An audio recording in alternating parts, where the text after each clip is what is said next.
આપનું હાર્દિક સ્વાગત છે। હું છું હેપી અને હવે જોઈએ આજના અરવલ્લી જિલ્લાના માલપુર તાલુકાની મગોડી ગ્રામ પંચાયતમાં વર્ષ 2025-24ના 15મા નાણાં પંચ હેઠળ મંજૂર થયેલા વિવિધ વિકાસ કામોમાં અનિયમિતતા થઈ હોવાના આક્ષેપો સાથે તાલુકા વિકાસ અધિકારીને લેખિત રજૂઆત કરવામાં આવી છે। પંચાયતના કેટલાક સભ્યોના જણાવ્યા મુજબ મંજૂર થયેલા વિકાસ કામો નિર્ધારિત સ્થળે કરવાની બદલે મહિલા સરપંચના પતિ દ્વારા અન્ય સભ્યોને વિશ્વાસમાં લીધા વિના મનસ્વી રીતે અન્ય સ્થળોએ કરવામાં આવ્યા છે। રજૂઆતમાં ભૂતા, ફોસરેલ, બુડિયા અને ખેદાવાડા ગામોમાં વોટરવર્ક, એસેસરીઝ, જાહેર બોર મોટર અને પેવર બ્લોક સહિતના અનેક વિકાસ કામો મંજૂર સ્થળે ન થતા હોવા તથા આક્ષેપ કરવામાં આવ્યા છે। ખેદાવાડા ગામમાં જાહેર ફળિયામાં બોર મોટરને સ્થાપવાની મંજૂરી હોવા છતાં તે ખાનગી ખેતીની જમીનમાં કરવામાં આવી હોવાનું પણ રજૂઆતમાં જણાવ્યું છે। આ ઉપરાંત ભૂતા ગામની આંગણવાડીમાં બાંધકામની ગુણવત્તા અંગે પણ પ્રશ્નો ઉઠાવવામાં આવ્યા છે। પંચાયતના સભ્યોનો આક્ષેપ છે કે વિકાસ કામોમાં ચૂંટાયેલા સભ્યોને વિશ્વાસમાં લીધા વગર નિર્ણય લેવામાં આવ્યા છે। રજૂઆતમાં મગોડી ગ્રામ પંચાયતને ફાળવવામાં આવેલી કચરો ઉપાડવાની રિક્ષા અને સરપંચના ઘરે પડેલી હોવાનો પણ આક્ષેપ કરવામાં આવ્યો છે। જ્યારે પંચાયત વિસ્તારમાં નિયમિત કચરો પડ્યો રહેતો હોવાનું જણાવાયું છે। પંચાયતના 8 સભ્યોની હાજરીમાં તમામ વિકાસ કામોની સ્થળ તપાસ કરીને જો કોઈ અનિયમિતતા જણાય તો જવાબદારો સામે કડક કાર્યવાહી કરવામાં આવે તેવી માંગ તાલુકા વિકાસ અધિકારી સક્ષમ કરવામાં આવી છે। Reporter Ramanbhai S Khant, Malpur, Aravalli. બાબુભાઈ જથાભાઈ છે। આજે અમે અરજી લઈને આવ્યા છીએ તે પબ્લિકના કહેવાથી અને કોઈને સંતોષકારક આમનું કામ ગમતું નથી। આમનો જવાબ પણ વર્તુળક સારી રહેતી નથી, એટલા માટે અમે આ છેલ્લે વિચારીને અહીંયા પગલું ભર્યું છે અને આ અરજી ટીડીઓ સાહેબને આપી। બરાબર। ટીડીઓ સાહેબને શું કીધું તમને? ટીડીઓ સાહેબે કહ્યું કે અમે તપાસ કરશું, બરાબર છે, અને તમને સંતોષકારક કામ એ કરશું અમે। Okay, thank you. Parmar Rohitbhai Udabhai છે। બરાબર। આજ મારો પ્રશ્ન છે કે મારો વોટર વર્ક્સનું પાણી બુટા ગામનું એસેસરીનું કામ હતું એ બીજી જગ્યાએ કરવામાં આવ્યું હતું અને સરપંચને વારંવાર રજૂઆત કરવા છતાં સરપંચ કહે કે તારે ટીડીઓ ઓફિસ જવું કે ડીડીઓ ઓફિસ જવું હોય તો જઈ શકી, એવું કહેતા સરપંચના પતિ।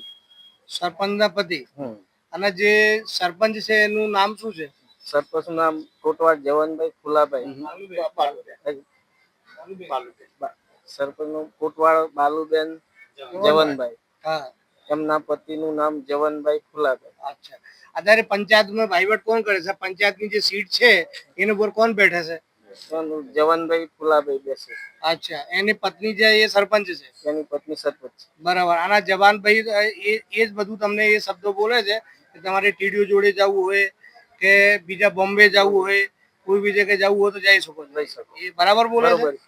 અચ્છા, કાલે જ મને બોલ્યો હતો। કાલે જ બોલ્યો હતો? બરાબર। તમે શું કીધું હતું કાલે? કાલે મેં કીધું આ મોટર બીજી જગ્યાએ કેમ નાખી છે? કારણ કે તારે જો જવું હોય તો જઈ શકી, ટીડીઓ ઓફિસ જોઈ કે ડીડીઓ ઓફિસ જોઈ કે કલેક્ટરમાં જોઈ જઈ શકી। ઓકે, ઠીક છે। નટવરભાઈ જીરાભાઈ ગામ ખેતાવાડા। એક મિનિટ ચાલુ? હા, બોલો। દામોદ નટવરભાઈ જીરાભાઈ ગામ ખેતાવાડા।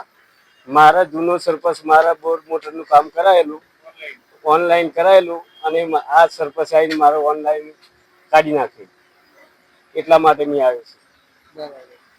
બરાબર। તમારો બોર જ કાઢી નાખ્યો એમ? હા, કાઢી ઓનલાઈન મે ઓનલાઈન તમારો બોર કોને હાલ દીધો છે?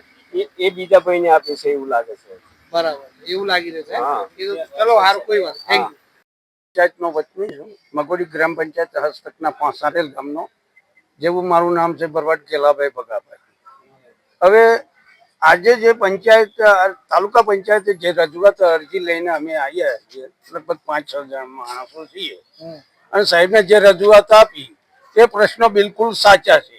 અને સરપંચનો વહીવટ સરપંચ બાલુબેન જવાનભાઈ કોટવાર જ છે, પણ સરપંચનો વહીવટ એમના પતિ જવાનભાઈ ફુલાભાઈ કરી રહ્યા છે, અને જે લોકોને બેવિસ્તિક જવાબ આપે છે।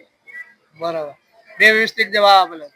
અને જે સરપંચની તાલુકા જે સરપંચના જે પંચાયત ભવન છે એની અંદર સરપંચની સીટ ઉપર સરપંચ બેઠે છે કે એના હસબન્ડ સરપંચના પતિ જવાનભાઈ ફુલાભાઈ વહીવટ કરે એ જ પૂરો ભાઈબંધ કરે એ પૂરેપૂરો હોય. સહી સિક્કા લેટર પેડ જે પંચાયત લગતું રેકોર્ડ છે એ સરપંચના પતિ જોડે બરાબર રહેશે.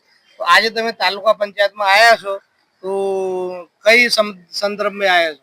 અરજી આપવાના અનુસંધાને. અચ્છા, કઈ કઈ અરજી છે તમારી? અરજી છે ભાઈ આ ઉપસરપંચના વતીથી ઉદાભાઈ રોહિતભાઈ ઉદાભાઈએ રજૂઆત કરી છે હા. જે 4-5 કામોની બિલકુલ સત્ય ઘટના છે. કામ બોલો, શું કામ છે? બોર મોટર